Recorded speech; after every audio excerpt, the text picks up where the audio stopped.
Welcome to our Lab 2 demonstration. Today, we will explore how to examine the flag bits of the status register in an AVR microcontroller using Atmel Studio. We will perform a series of activities to observe how different operations affect the C, H, and C flags. Let's get started. In our first activity, we will add a set of hexadecimal values and examine how the carry, half carry, and zero flags change after execution. Let us open the Atmel Studio 7 software. Let's start a new project.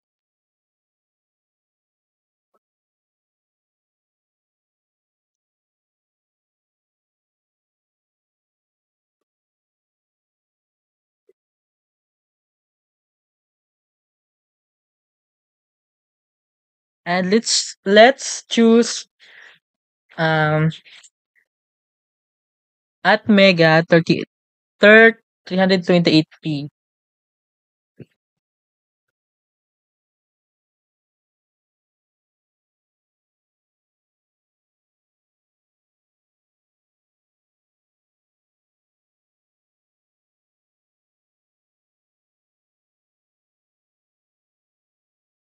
We have a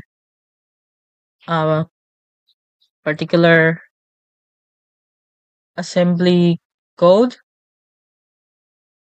for this particular activity. So atong buhaton is atong evaluate ang kung unsay purpose aning mga assembly instruction sequences o ang iyahang mga kung unsay yang status register once ato na siyang once mag ano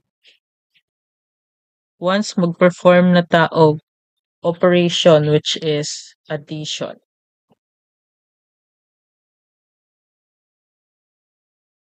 Ang purpose sa na assembly instruction sequence is kuan, we're just defining the registers. So atong ginagamit na register is R16 to R20 and nagload ta og immediate value dinhi na register. Nagload ta og 5 ka hexadecimal numbers.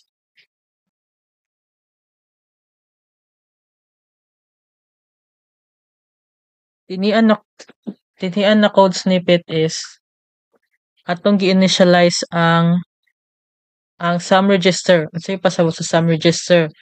Ang sum is once nag-operate tag addition gamit ni na mga na assembly instruction sequence, ang sum niya is ma-store din ni na register which is register 21.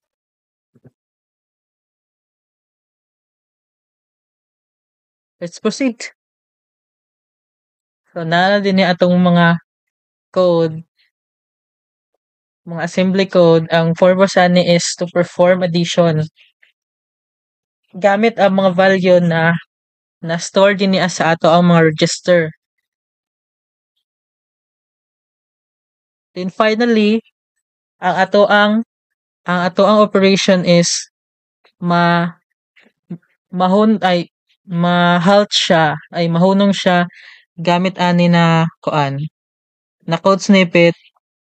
Kasi ang purpose ani is to stop ka operation.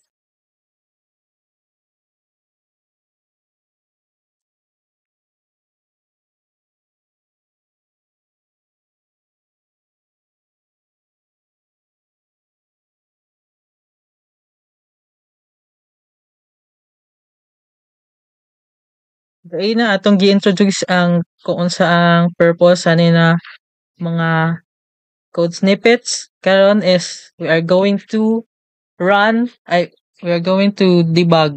We are going ano ta dinhi sa debug tapos Ato ning pinduton ng start debugging and break. As you can see, naa siya'y mogawas notification din eh. Please select a connected tool and interface and try again. Ato ang buhaton is select ta og ah, debugger. In this case, ang atong pilion isang simulator. And then, tuplo ko na sad nato. Otro. Mao ni siya ang ato ang register window o ang processor status. Dinhi sa processor status is makita nato dinhi ang status register, which will be helpful later kung ano na ta, evaluate ta sa iyahang ah, status register, sa iyang status. Dinhi sa register is makita nato ang kung unsa na value ang na-store sa atong mga register.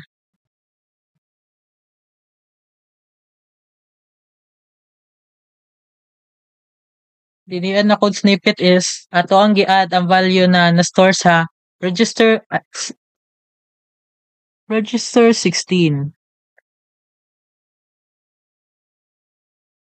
As you can see dinhi sa status register is ato ang makita nato na ang value store sa registers 21 is a negative.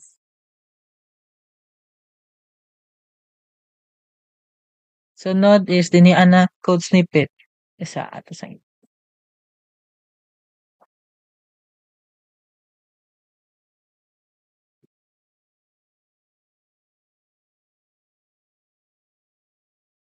as you can see ang value na sa ato ang na naka-store sa R21 is 0xP5.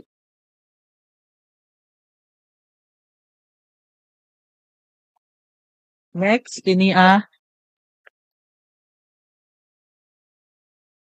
makita nato na naanay ma ma-notice na to na naana siya ang status register is na-highlight ang carry flag. Pasabot ani is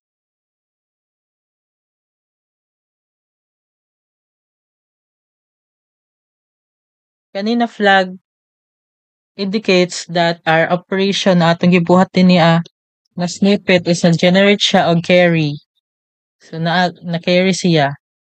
So dinhi sa ato ang sum register. Currently ang value ng store dinhi is 0x1b.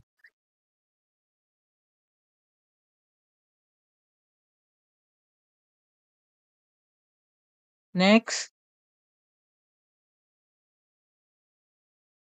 nag-add na sad ta gi-add nato ang current na value na store sa R21 and then gi-plus nato siya sa R19 na value kung unsa na value ang naa sa R19. Dinhi na code snippet which is NOP is nag-perform tag operation which is R21 so ang in decimal form ang value na na-store dinhi sa sum register is 162. Dinhi sa R19 is 135. So nag-perform tag addition ang value na na-store sa ato ang sum register is nahimo-nang 0x82. And then sa atong status register is as we can notice is na-emphasize ato ang negative flag. Unsay pasabot sa negative flag? Ang pasabot sa negative flag is ato ang logic operation is naa siya'y sum na negative. or naay result na negative ang atong operation. Lastly,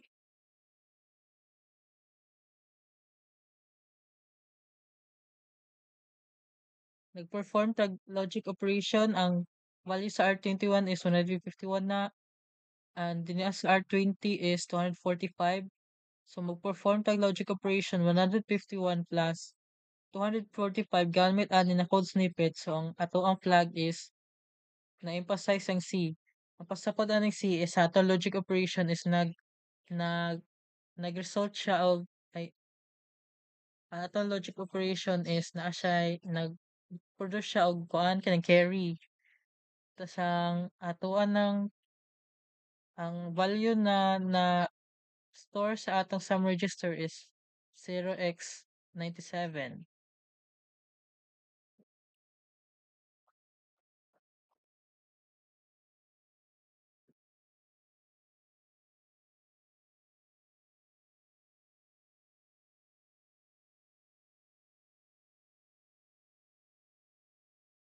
Activity 2.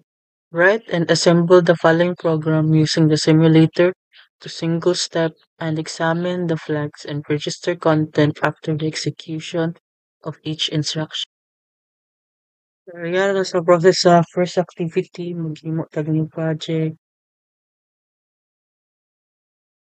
Okay. And then, atin, pilion na to ang ATmega 3280p.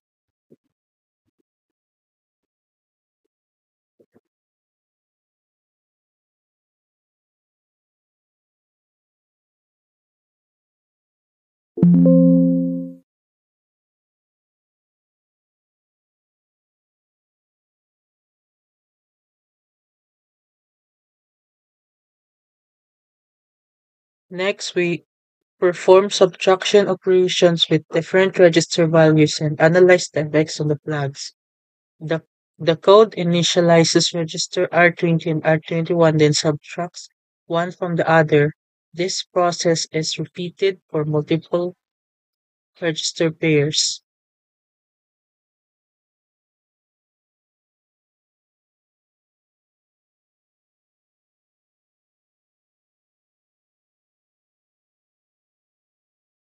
In this code, we load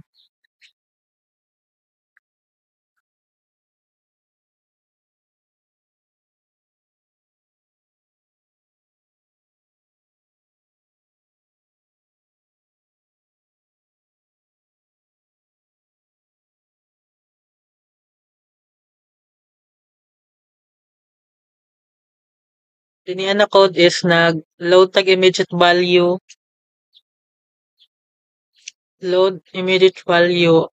0x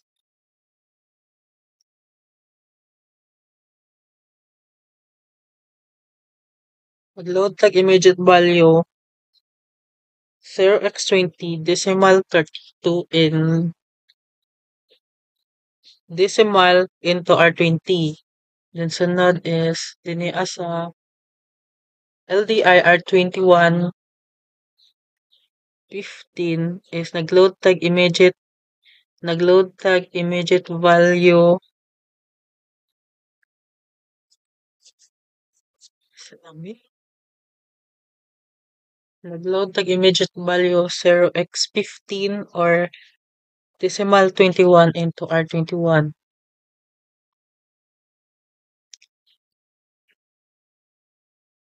So before execution ng atong R20 is 0x20 or 32 in decimal and R og ang atong R21 is equals to 0x15 or 21 in decimal. So after execution ng atong R20 is equals to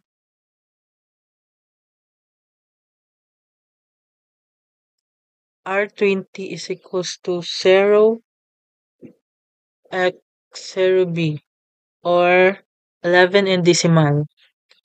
Tapos ang atong flags affected is ang Z, C, ug N is C, C, C, N are all zero.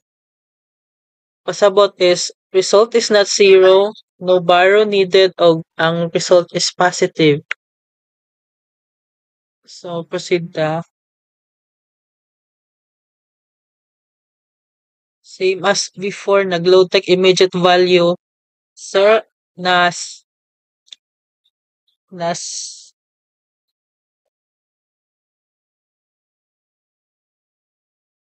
nag-load ta og decimal number which is 95 sa R24, and then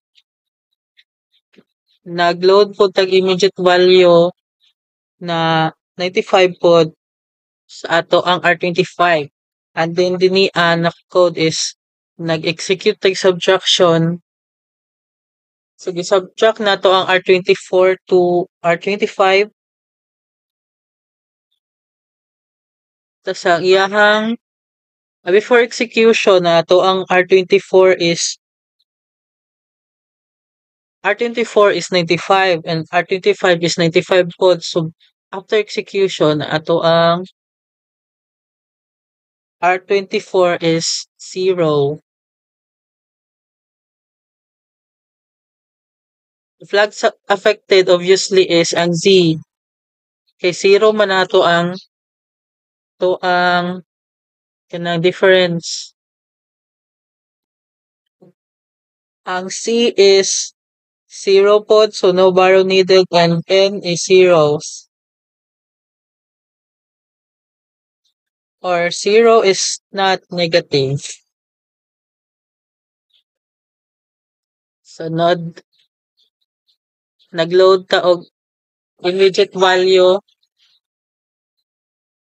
na 50 sa R22 and nag-load na sa tag immediate value na decimal number na 70 sa R23, and then nag-perform tag subtraction. So R22 minus R23.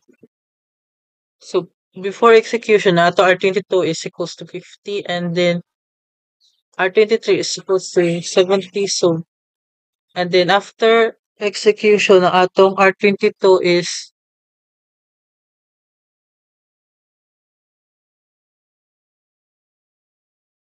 R22 is 0xec or negative 20 in decimal. Ang flags affected is ang N o C kay nag-borrow man nag-borrow ta because 50 is lesser than 70. Tapos ang ato ang difference is negative. So ang ato ang flags, so affected ang flags na N. And then 0 is koan, the result is not 0.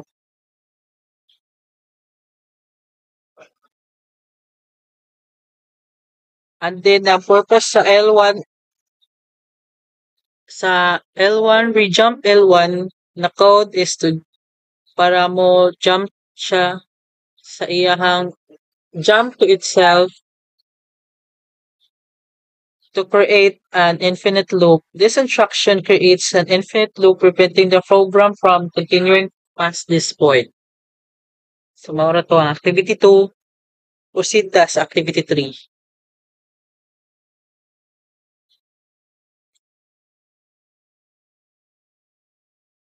Then let's start activity 3.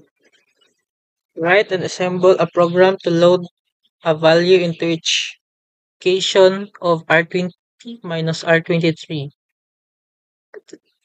R20 to R23. Use the COM instruction to complement the value in each register. Use the simulator to single step and examine the flags and register content after the execution of each instruction. So mag-proceed ta sa kuan. Mao ni ato assembly codes. Ang atong goal din in activity is to complement or invert all bits of register values and observe the effect on flags.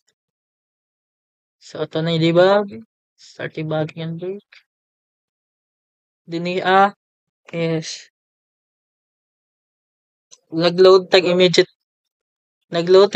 value na 0 dinia sa R20 sunod dinia 0 and then sa L sunod is nagload ta og immediate values R21 na 0x55 0x FF or 25 in decimal. Sunod is nagload na sad ta og immediate values R22 na 0x11 or 17 in decimal. Then nagload ta og immediate values R23 na 0x22 or 34 in decimal.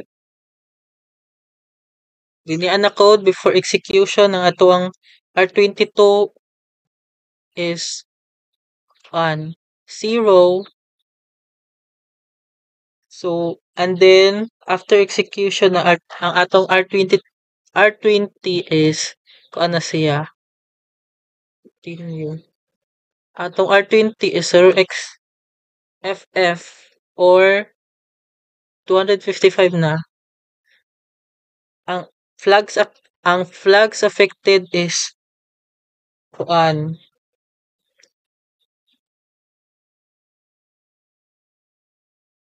Ang flags affected is N ug C.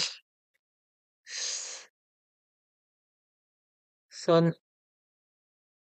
naatay carry flag og ayan, sabot is ato ang kuan is negative. Anong negative man ni siya? So, itong sign bit is negative siya. And then 0 is kuan, wala siya na highlight. Pasabot ang ato ang number is non-zero.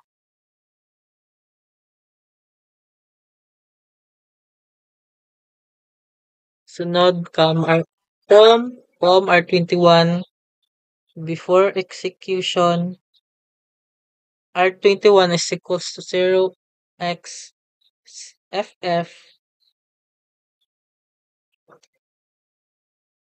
Ibay natin dito. 0x FF and then after execution ng ato ang R21 is 0 na at tapos ang affected na flag is atong affected na flags is og ay ang ato ang 0 flag. Pasabot is ang pasabot kay ang atong number is 0. Sunod kay sa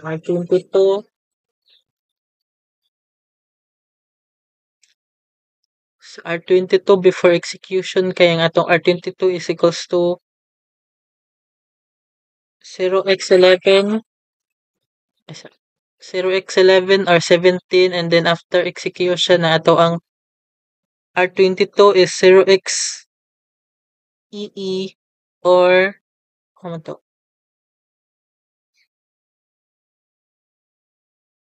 0xEE.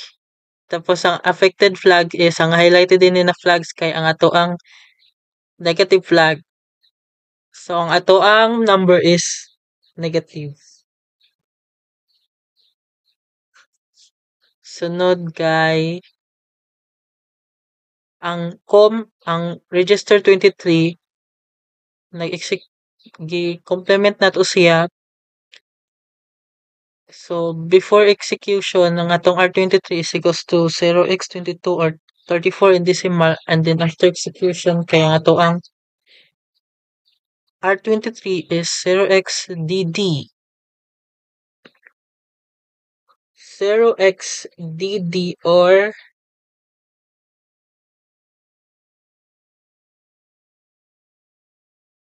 and then ang flags affected kay isa nga nang wa man i-highlight. Tibag. Traffic management block. To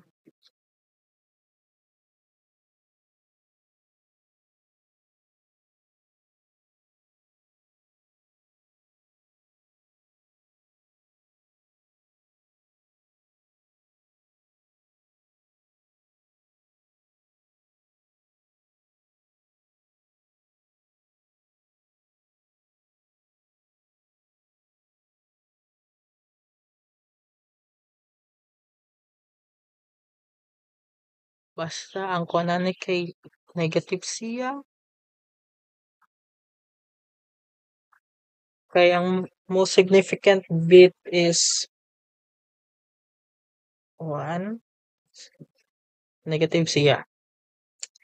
And then ang atong number is not 0. Tapos sunod kay execution sa assembly code na rejump L1. Pasabot ini is the program enters an infinite loop after executing all instruction.